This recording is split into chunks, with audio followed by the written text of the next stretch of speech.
खरगे जी कैसा काम कर रहे हैं कांग्रेस अध्यक्ष के तौर पर? बढ़िया बढ़िया।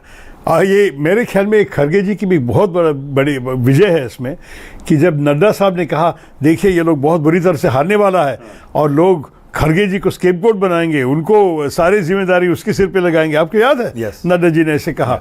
तो अच्छा जवाब दिया। अभी जीत हमारी हुई, डबल हो गया हमारी सीट्स, खरगे जी भी ज्यादा मजबूत हो गए, राहुल जी भी बहुत ज्यादा मजबूत हो गए। आप तो भाजपा को अभी किसी के उंगली उठाने का हक नहीं है। आप समझ गए होंगे कि मैं आपको मल्लिकार्जुन खरगे पर क्यों लाया हूं।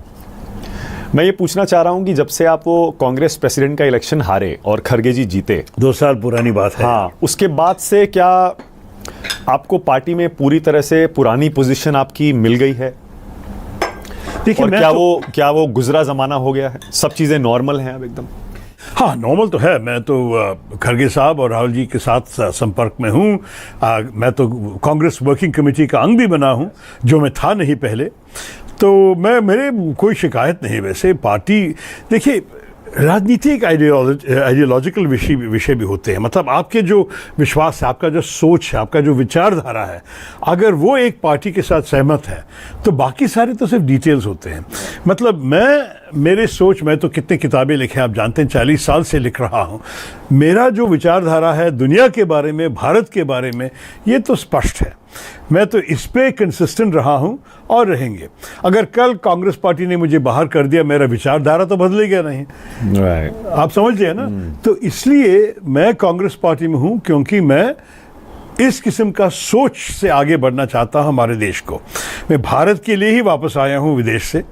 भारत बेहतर होना मेरा आशा है, मेरा आकांक्षा है। लेकिन इसके साथ मैं ये भी चाहता हूं कि एक अच्छा मजबूत संगठन हो जाए कांग्रेस में, कि हमारे विचारधारा को सत्ते में ले आने के लिए। ओके।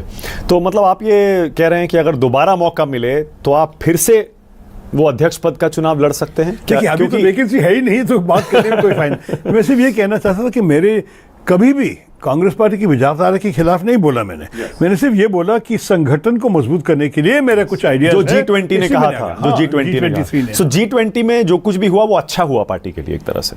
उसके बाद से ये आरोप लगना बंद हो गया कि आपके अध्यक्ष गांधी परिवार के ही बनते हैं।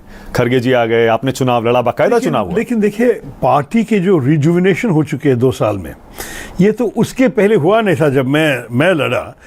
लेकिन उसके लड़ने के बाद ही सब कुछ हुआ। भारत जोड़ो यात्रा, राहुल जी के प्रथम वाला और दूसरा वाला, दोनों बहुत बड़े सक्सेस है। आपको मालूम है खरगे जी आने के बाद जिस किस्म की तरीके से वो सबको इकट्ठे ले जाके काम करना कोशिश किया, पार्टी के अंदर खरगे जी एक बड़ा कंसिलिएटर बन गया। तो ये सब अच्छा है कि पार्टी में, देखिए हर राजनीतिक पार्टी में भीतर तो कुछ न कुछ तो लोगों का फैक्शंस होता है। भाजपा में भी है, शायद वो लोग बेहतर है छुपाने में, लेकिन है, मुझे मालूम है कि है।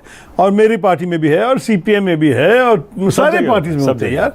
तो ये मैं इतना बड़ा सीरियसली नहीं लेता हूँ। लेकिन जो सारे फैक्शंस को एक ही किस्म से प्यार के साथ आगे बढ़ाना कोशिश करता है, ये तो अच्छा अध्यक्ष है। पर हाल के दिनों में बहुत सारे लोग छोड़ भी गए। पिछले 2-3 साल में बड़े बड़े लोग छोड़ गए।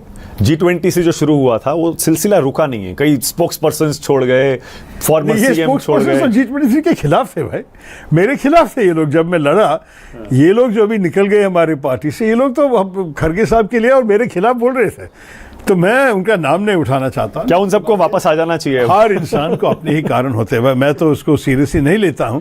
लेकिन एक चीज मान लीजिए कि ये सब बड़े नाम कांग्रेस छोड़ने के बाद भी कांग्रेस की परफॉर्मेंस डबल हो गया, बेहतर हो गया। राइट।